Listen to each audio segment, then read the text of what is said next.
Hello student, easy way to learning journey energy में आपका स्वागत है। और आज मैं लेकर आई हूँ इकोनॉमिक्स, जो कि आर्ट्स और कॉमर्स का एक सब्जेक्ट है। तो चलिए स्टूडेंट, आज मैं आपको पढ़ा रही हूँ मैक्रो इकोनॉमिक्स से राष्ट्रीय आय का अभिप्राय, यानी कि मीनिंग ऑफ नेशनल इनकम। कि नेशनल इनकम किसे कहा जाता है और इसका अर्थ क्या होता है और इसकी परिभाषाएँ क्या होती हैं, और आगे और इसके बारे में हम एनालिसिस यानी कि डिस्कस करेंगे। तो चलिए देख लेते हैं पहले राष्ट्रीय आय का अभिप्राय क्या होता है। पहले मैं आपको स्टूडेंट शॉर्ट में बता दे रही हूँ कि राष्ट्रीय आय होती क्या है। राष्ट्रीय आय वो होती है स्टूडेंट, जो जब हम काम करते हैं तो हमें जो इनकम मिलती है वो हमारी मजदूरी, जिससे हम खर्चे करते हैं, हम उसमें बचत करते हैं, इन सबको टोटल जीडीपी में जोड़ा जाता है। यानी कि हमारी इनकम ही पूरे देश की जो व्यक्तियों की इनकम होती है वही राष्ट्रीय आय होती है। तो आइए अब हम इकोनॉमिक्स में इसके मीनिंग को समझ लेते हैं। राष्ट्रीय आय का अभिप्राय किसी देश के उत्पादन साधनों द्वारा किसी वर्ष में उत्पादित वस्तुओं और सेवाओं के मौद्रिक मूल्य को राष्ट्रीय आय कहते हैं। जैसे कि लिखा हुआ है कि किसी देश में, जैसे कि हमारे भारत देश में उत्पादन साधनों द्वारा, जो उत्पादित साधन होते हैं जिसमें हम साधनों का प्रयोग करते हैं, द्वारा किसी एक वर्ष में, यानी कि एक वर्ष में उत्पादित वस्तुओं और सेवाओं के मौद्रिक मूल्य को क्या कहते हैं? राष्ट्रीय आय कहते हैं। इस प्रकार किसी देश में एक वर्ष के दौरान जो वस्तुओं और सेवाओं का प्रभाव होता है उसे राष्ट्रीय आय कहते हैं। यानी कि नेशनल इनकम में किसे जोड़ा जाता है कि एक देश में, यानी एक देश में एक वर्ष में के दौरान जो वस्तुओं और सेवाओं का उत्पादन होता है उसे टोटल जीडीपी में जोड़ा जाता है। आइए अब हम परिभाषा देख लेते हैं राष्ट्रीय आय की, कि राष्ट्रीय आय की परिभाषा किन किन के द्वारा दी गई है और उस परिभाषाओं में क्या कहा गया है। तो पहली परिभाषा जो दी है वो दी है मार्शल की परिभाषा। देश के प्राकृतिक साधनों पर श्रम तथा पूंजी द्वारा कार्य करने पर प्रति वर्ष भौतिक एवं अभौतिक वस्तुओं और सेवाओं का जो उत्पादन होता है उन सभी के शुद्ध योग को देश की वास्तविक शुद्ध वार्षिक आय या राष्ट्रीय लाभांश कहते हैं। देश के जो प्राकृतिक साधनों पर श्रम और पूंजी द्वारा जो कार्य किया जाता है, यानी कि जो हमारे प्राकृतिक साधन हैं जो कि हमें प्रकृति द्वारा मिले हैं, उस पर जब हम श्रम और पूंजी का कार्य करते हैं तो प्रति वर्ष, यानी कि हर वर्ष जो भौतिक और अभौतिक वस्तुओं और सेवाओं का जो उत्पादन होता है उनके शुद्ध योग को, यानी कि वास्तविक शुद्ध वार्षिक आय कहते हैं, और इसी को ही टोटल जीडीपी में जोड़ा जाता है। तो ये परिभाषा थी मार्शल की परिभाषा द्वारा। आइए देख लेते हैं अब हम परिभाषा पीगू की परिभाषा। सेकंड परिभाषा है पीगू की परिभाषा। उन्होंने कहा है कि राष्ट्रीय आय किसी समाज की वास्तविक आय है, यानी कि राष्ट्रीय आय में समाज जो होता है उसकी वास्तविक, यानी कि जो हमारी इनकम होती है वो वास्तविक आय को, जिसमें विदेशों से प्राप्त आय भी शामिल होती है, जिसे मुद्रा में नापा जा सके। यानी कि वो आय जो एक देश की वास्तविक आय होती है और वो आय भी जोड़ी जाती है जो विदेशों से प्राप्त आय भी शामिल होती है, इसे कहते हैं राष्ट्रीय आय। अब मैं आपको समझा दे रही हूँ कि एक तो वास्तविक आय, हमारे देश की वास्तविक आय, और दूसरा जो भारतीय विदेशों में जाकर काम करती हैं तो उनकी जो इनकम होती है उस इनकम को भी हमारी राष्ट्रीय आय यानी कि नेशनल इनकम में जोड़ा जाता है। तो आपको समझ में आ गई होगी कि पीगू ने अपनी परिभाषा में क्या कहा था कि राष्ट्रीय आय की किसी समाज की वह वास्तविक आय होती है जिसमें विदेशों से प्राप्त आय भी शामिल होती है, जिसे मुद्रा में नापा जा सके, वो होती है राष्ट्रीय आय।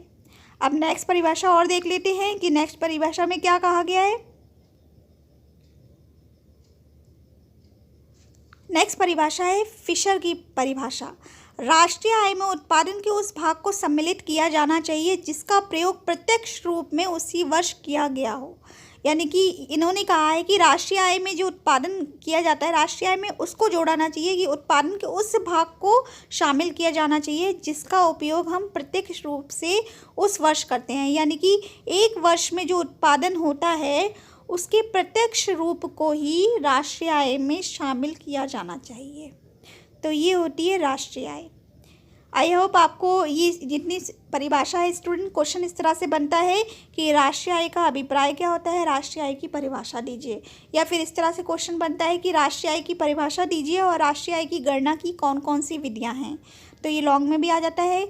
मैंने अभी आपको राष्ट्रीय आय का अभिप्राय और राष्ट्रीय आय की परिभाषा बता दी है कि राष्ट्रीय आय क्या होती है। राष्ट्रीय आय वह इनकम होती है जिसमें हमारे देश की इनकम को तो जोड़ा ही जाता है, लेकिन जो हमारे भारतीय होते हैं जो कि बाहर देश में काम कर रहे होते हैं उनकी इनकम को भी हमारी टोटल जीडीपी यानी कि राष्ट्रीय आय में जोड़ा जाता है। वही शुद्ध वार्षिक आय होती है। चलिए आइए अब हम देखते हैं राष्ट्रीय आय की गणना की विधियाँ, यानी कि राष्ट्रीय आय को किस तरह से मेज़रमेंट किया जाता है उसके बारे में यहाँ पर बताया गया है। तो method of measurement of national income, यानी कि नेशनल इनकम का जो मेथड है मेज़र करने का, उसे किस तरह से मेज़र किया गया है। तो 3 विधियाँ बताई गई हैं राष्ट्रीय आय की। पहली विधि जो है वो है उत्पादन गणना विधि। उत्पादन गणना विधि का मतलब ये होता है कि हमारे देश में जो उत्पादन हो रहा है उससे जो हमें मौद्रिक आय मिल रही है उसको ही हम शुद्ध राष्ट्रीय आय से यानी कि गणना करते हैं ना, मेज़र करते हैं। इस विधि के अनुसार एक वर्ष की अवधि में उत्पन्न की गई सभी प्रकार की अंतिम वस्तुओं और सेवाओं का कुल मौद्रिक मूल्य ज्ञात किया जाता है। यानी कि एक वर्ष में जो उत्पादन होता है उनके अंतिम वस्तुओं और सेवाओं के कुल मौद्रिक मूल्य को ज्ञात किया जाता है। तो इस तरह से मेज़र किया जाता है उत्पादन गणना विधि में कि एक वर्ष में कितना उत्पादन हो रहा है और उस उत्पादन से जो हमें वस्तुओं और सेवाएं मिलती हैं उसके कुल मौद्रिक मूल्य से हम क्या करते हैं, उत्पादन गणना विधि करते हैं। इसमें कुल उत्पादन में से चल और अचल पूंजी का प्रतिस्थापन, बीमा व्यय, करों की कटौती राशि घटा दी जाती है। यानी कि क्या क्या घटा दिया जाता है इसमें, चल और अचल पूंजी, बीमा और करों की राशि को घटा दिया जाता है। इस शुद्ध उत्पत्ति में विदेशों से प्राप्त आय को जोड़ने पर शुद्ध राष्ट्रीय आय ज्ञात की जाती है और इस रीति को वस्तु सेवा गणना विधि भी कहते हैं। तो आपको समझ में आ गया होगा। यानी कि मैं एक सरल भाषा में आपको बता दे रही हूँ उत्पादन गणना विधि क्या होती है कि उत्पादन यानी कि एक वर्ष में जो हम उत्पादन करते हैं और उत्पादन करने के बाद जो हमें वस्तुएं मिलती हैं या हम अपनी सेवाएं क्या होती है, जैसे कि पुलिस अपनी सेवा दे रही है, डॉक्टर अपनी सेवा दे रहे हैं, तो उनका भी एक इनकम होती है। तो उस इनकम को, लास्ट इनकम को मौद्रिक मूल्य ज्ञात किया जाता है और उसके बाद उस इनकम में से क्या होता है, चल और पूंजी यानी कि बीमा होता है, कर होता है, ये सब लेन देन जो किए जाते हैं, इस राशि को हास की राशि यानी कि घटा दिया जाता है। और उसके बाद क्या होता है, विदेश में जो काम कर रहे थे लोग, उनकी इनकम को जोड़ दिया जाता है। यानी कि 3 चीज़ें की जाती है। पहले तो हमारे देश में जो उत्पादन होता है उसके अंतिम वस्तुओं और सेवाओं के मौद्रिक मूल्य को ज्ञात किया जाता है, उसको टोटल कर लिया। फिर उसके बाद क्या किया कि हमने जो खर्च किए थे, मूल्यह्रास होते हैं, उन सबको हटा दिया जाता है। और उसके बाद जो भारत के जो व्यक्ति होते हैं जो बाहर काम कर रहे होते हैं उसकी इनकम को हमारी टोटल जीडीपी में जोड़ दिया जाता है। तो ये होती है उत्पादन गणना विधि। आइए नेक्स्ट विधि को देख लेते हैं। नेक्स्ट विधि कौन सी है? नेक्स्ट विधि स्टूडेंट है आय गणना विधि। आय गणना विधि, आय गणना विधि का मतलब है कि इनकम, अब हम इनकम को मेज़र कर रहे हैं कि कौन सी इनकम को जोड़ा जाता है। तो आय गणना रीति को व्यावसायिक गणना विधि भी कहते हैं। यानी कि आय कहाँ से होती है, हमें व्यवसाय से मिलती है, तो व्यावसायिक गणना विधि भी कहते हैं। इस विधि में उत्पादन साधनों को उनकी सेवाओं के बदले में जो प्रतिफल दिया जाता है उसे जोड़कर राष्ट्रीय आय निकाली जाती है। आई होप आपको बहुत ही इजी वे में समझ में आ गया हो कि उत्पादन साधनों को यानी कि जो उत्पादन कर रहे हैं उसमें जो साधन लगाते हैं, अब साधन क्या होते हैं, श्रम और पूंजी। तो श्रमिक जो काम कर रहे होते हैं उनकी सेवाओं के बदले में जो उनको इनकम मिलती है, यानी कि जो हम मजदूरी देते हैं, प्रतिफल को मजदूरी भी कहते हैं, और दूसरा लाभ, इसमें ये 2 इनकम को जोड़ा गया है। एक तो मजदूरी को भी जोड़ा गया है और दूसरा जो प्रोड्यूसर होता है उसको क्या लाभ मिल रहा है। तो इस सब को जोड़कर राष्ट्रीय आय निकाली जाती है।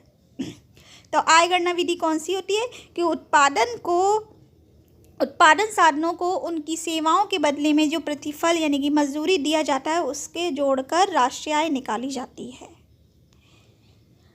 अब चलिए नेक्स्ट देख लेते हैं कौन सी विधि है। नेक्स्ट है व्यय गणना विधि। व्यय गणना विधि का मतलब ये होता है कि अभी तो हम उत्पादन कर रहे थे, उत्पादन से जो हमें आय मिल रही थी वो, और उसके बाद अब हम उस आय में से क्या खर्च कर रहे हैं, तो उसे कहते हैं व्यय। आय का प्रयोग 2 तरह से होता है, यानी कि जो हमारी इनकम होती है, जो हमें इनकम मिली उसका प्रयोग जो होता है वो दो प्रकार से होता है। कैसे होता है? एक तो उपभोग करके होता है, एक दूसरा बचत करके होता है। उपभोग को कहते हैं हम कंजप्शन यानी कि सी से डिफाइन करते हैं, और बचत को कहते हैं सेविंग यानी कि एस से डिफाइन करते हैं। तो नेशनल इनकम को दो उससे जोड़ा जाता है, यानी कि इसका एक फार्मूला भी है। ये है फार्मूला। वाई को हम टोटल जीडीपी कहते हैं यानी कि राष्ट्रीय आय कहते हैं, और राष्ट्रीय आय को हम दो भागों में बांटते हैं। ये होता है सी प्लस एस। सी होता है हमारा कंजप्शन और एस होती है हमारी सेविंग। यानी कि राष्ट्रीय आय को दो तरह की राष्ट्रीय आय होती है।